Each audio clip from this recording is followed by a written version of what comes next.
Live at Onigashima. I'm Anthony. And I'm Jimmy, and today we have chapter 1133, Praise. And this was honestly a great chapter. Just to go into the cover story a little bit, we're getting a little bit more action. We said this last week. Looks like there's something developing here. We got some of the Beast Pirates still on Wano. Yeah, I didn't think they'd be here still. Like, I was like, hold on, this guy's still here, Baldy Boo? And he captured Otama again. Like, come on, that's 2 times now. Yeah, get his ass, Yamato. But we move right into a flashback. Yeah, and it was a great flashback. I mean, all of this is kind of stuff we knew, but getting more context on what happened to Robin during her time as a child just made everything like a lot more like brutal. It just reminded me of the entire like Water 7 arc and what we had to go through to get to her, which was obviously a big setup for like the end of this chapter. But it just like every little detail that Oda added into here just made it more and more convincing how awful the world government is and how much they can just lie and people just believe it. Yeah, you know what I'm really excited about for this arc in general is for the fleshing out of characters, and I think this is a really good thing to happen at the beginning of the arc for Robin to have this big, like, this is just a Robin chapter, you know what I mean, like to flesh out the story more. And I feel like we're gonna get, you know, everybody's expecting Usopp obviously in this arc to have like some kind of big lore thing, but I think that there's a lot of stuff that Oda is setting up here on Elbaf that could lead to a lot of the Straw Hats having these kinds of moments, so it's cool to see it at the very beginning. Which I love, because I think that's something, and a lot of people I would say agree with this, is in these last few arcs, especially Wano and Egghead, we've kind of gotten away from the Straw Hats, and we haven't seen as many like character interactions with them. We haven't dived deep into their personal stories and their personal goals, and we've been focusing a lot on other characters. So to get a whole chapter dedicated to just Robin and like her interactions and her emotions and feelings, I think is a breath of fresh air and feels a lot more like old One Piece again. Yeah, I totally agree, because the last time we really got like an actual Straw Hat focused arc was honestly like Whole Cake Island, but they weren't even all there, you know what I mean? Yeah, which like I think it's interesting, because in the post time skip there really hasn't been an arc where all of them are there and like getting character moments that like isn't just progress. Like I think that on Dressrosa there's a lot of character stuff, but again the crew gets split up at the very beginning of the arc, and I think it's what Oda's been trying to do, because the crew's gotten so big that it's hard to focus on all of them especially in like we have Jinbei now too, you know what I mean? So like we got a taste of what that would look like, you know, him on the crew on Egghead, and obviously we know what he is in a battle situation because we saw that on Fishman, and then we saw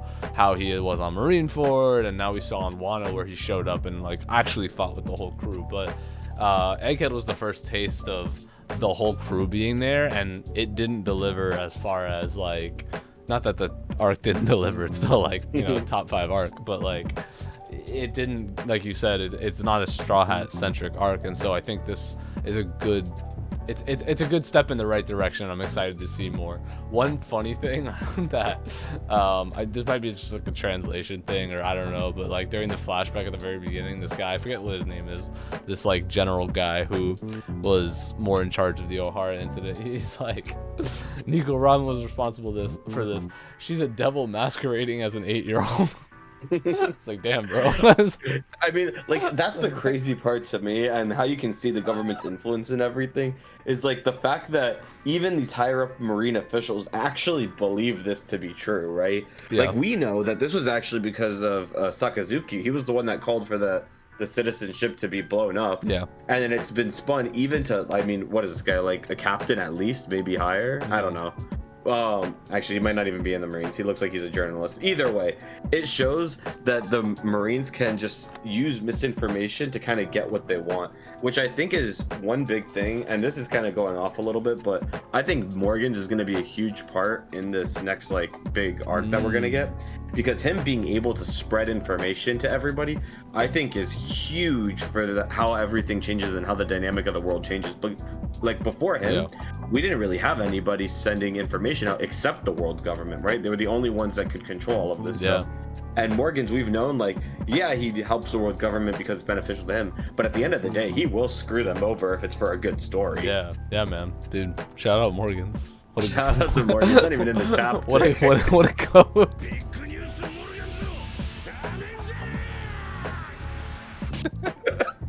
He didn't even hear. We're like, let's go, Morgans. Yeah, I agree. Other parts about the chapter too, before getting to the very end, I love just getting to see more of Elbaf. We've gotten a little bit of this every chapter, and how we just see their technology. I thought the boats, I was talking about it last chapter, how they have ways to make boats fly. This is not how I thought they were gonna do it. I thought they were gonna use the sunstone in order to fly on rainbows, but they're just straight up using they could clouds just fly. to fly. Yeah, they could totally. Yeah. It's cool to see the technology come back, you know. Like, I feel like Oda set this up like way back in Skypiea, and now finally we're just dropped into a world where this stuff happens, and where as the reader you're kind of like, oh, okay, yeah, that makes sense, you know what I mean? Like, they don't have to explain it that much. The sunstones, they didn't explain that much. They were just like, these, you paint the sky and and rainbows, and then you can ride. And they're like, oh, okay. Yeah, of course. Yeah, Vegapunk stage is like, yes, that makes perfect sense. Yeah, dude, it's like, you have the smartest person in the world there. And like, they even had a callback to when we were in Skypiea before, saying like, oh yeah, this is the perfect like temperature and the perfect like humidity for this type of thing to even exist, which is why even in Skypiea, that's kind of how they explain some of the clouds there. So I just love seeing all these interactions, even with like the lake that we see later. They're like, there's actually no currents here. This is just a really big ass waterfall creating these waves here. So it feels like a beach and it feels like an ocean. Yeah, it's cool. I really, so far, like, I'm really liking how Elbaf looks. I can't wait for all this to be animated and see all the colors and like the nature. I genuinely, I think by the end of this arc, this is gonna be one of my favorite islands.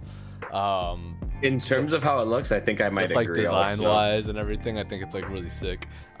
Speaking about the waterfalls, like once they get there, obviously we kind of skip past the party, but we'll talk about that. But like the geography of where this library is, and then they get to Saul, right? They see Saul, and then we recreate that whole scene that we saw at the beginning during Water 7, where Robin as a kid found Saul on the beach, you know what I mean? And then this is, and she calls him out on it immediately. Like, everyone's all worried, and she's like, oh, don't worry. Like, they even fooled us, like, oh my god, what happened to Saul? But he's like, nah. Robin's like, no, this is just how he is. He's just being silly. Don't worry about it. It was like an identical paneling. It was cool. And I thought it was a really cute way for him to break the ice, because he even said it here. And I feel like this is Oda kind of like talking to the audience a little bit. It's like, I didn't know how to start this reunion out necessarily. Like, it's been so long. True, yeah. And then Oda's like, he plays it off as a joke. And then we get like the really big heartfelt moment towards the end of the chapter instead of right at the beginning when they meet. And I actually think it kind of worked out a little bit better doing it like this. They got to talk a little bit about different things. And then we see the whole crew crying at the end. They're adults. They're intellectuals. They had their little moment. They explain, and then they had their embrace. And the whole crew crying I think is really, really cute. Yeah, everybody crying except for Luffy and Zoro, it looks like. And Jinbei, he's out there. Oh, you're right. He's staring at them too. They're being adults about it. Not to say that Frankie and Brooke aren't out here adult crying, but they be doing that, one thing that I wanted to say about, this reunion is beautiful, and like I think it's really nice. A lot of people like there's some people that like don't necessarily love that this is just a Straw Hat centric thing and like not progressing the story. I don't care about that, man. Like I think those people are haters. Like, that's like the whole point of One Piece is like the character interactions and the crew we've built along the way. Plus, and, I do think that this furthers the story a little bit, because we get like a good straight up look of Saul, and if this man isn't a man with a burn scar, I don't know what is, because he's got it all over his face. Oda's basically telling us, right? He's like, look, I woke up and I was burning, and now I have these scars. And they're like, oh, Saul's like a librarian. He's been, studying the books for years. Like, I feel like in this little hut, why wouldn't there be a poneglyph? You know what I mean? Like, or he's like, oh no, I hid it somewhere, blah, blah, blah. But Saul should be our gateway into the Last Road poneglyph if he's the man with the burn scar, and there is any kind of lore on Elbaf. Like, I think we're expecting there to be some kind of poneglyph here, whether it be the red one or another one of like the road poneglyphs that are like, I think those are like the 9 ones that point in the direction of the other ones or something like that, or like the One Piece. or like the true history. Anyways, there's like very specific ones, and I think that some of the more important ones will be on Elbaf. So I think this is a good way, because obviously Robin, you know, she's the one going for the poneglyphs. Yeah, I think we're definitely gonna have a lot of and he's stuff the here one on that Elbaf saved lore. the all the books too. Like he's gonna tell his side of the story, being like, hey, like I was still there on well, maybe he wasn't still there on Elbaf. We saw the giant pirates in the Vegapunk flashback where Dragon one of was the there, things but... I wanted to play devil advocate with, and I don't necessarily agree with, is that, and I've seen it online though from people, is people just saying, oh, well, if Saul knew that Robin was alive this long and Saul knew like Robin was having these hard times, why didn't he go find her? And I feel like that's like kind of a cop-out answer from people, because it's not as easy as like just, oh, go find her. Right. Saul doesn't know where she is. I mean, the whole world, he was part of the world government. He should know damn well that the world government been chasing her for the last 30 years. Yeah, and you know on top of that, he's also a fugitive himself. Yeah. Like, it's not like they're just gonna let him roam free, and it's not like he can do it secretly. He's a giant. Yeah, he had to go back home. So like, you know, I think Saul's doing the best he can with what he has, and like rooting for Robin from afar, which I think is totally understandable. And like, I think that Robin here is adult enough to be like, hey, I totally get why you did that. Because I mean, yeah, it's not like she comes after him and is like, oh, why didn't you come find me? Like, she completely understands. It's just like, I'm glad you're okay. And they're both like, yes, I'm glad we're both safe. Yeah, for sure. I didn't even think of that, but you're right. Like, I think Saul, for me, like, it felt natural. Like, Saul's in the right here, and you know, the heartfelt reunion felt warranted. I like that the whole crew is like super, you know, into it. Like, they're like, Chopper, go get him, he's having a heart attack, go. I think this justifies what people were talking about in Egghead when we first figured out that Saul was alive. Like, we don't need him to be dead for that moment to still be emotional.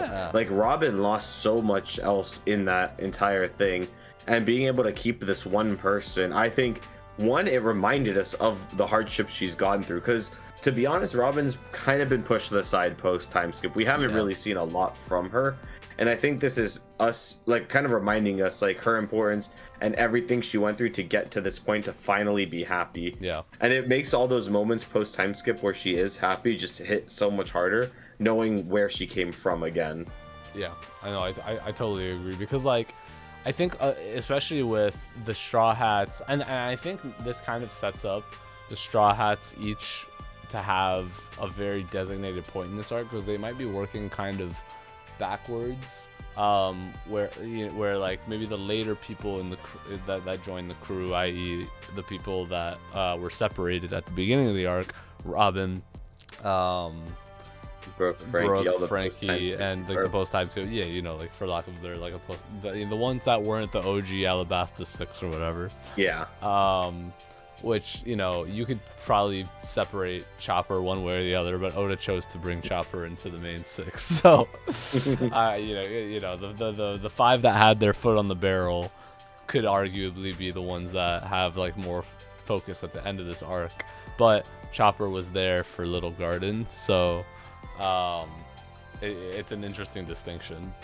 But like, I think that they might try to get this kind of like all those characters that haven't had a lot of, like, I don't think Brooke or Jinbei or Frankie really have had much of anything, or Robin. I mean, especially Frankie. Like, you know, we thought that would happen last chapter. Brooke, we got some character development in Whole Cake a little bit, but not a ton. He just had some character moments, not really development. I think I feel like we're gonna get it from him later with Laboon for sure. I think a cool thing in this arc that might be interesting for, like, so each of, if I'm talking about like those characters specifically, right, like Robin, Frankie, Brooke, and Jinbei.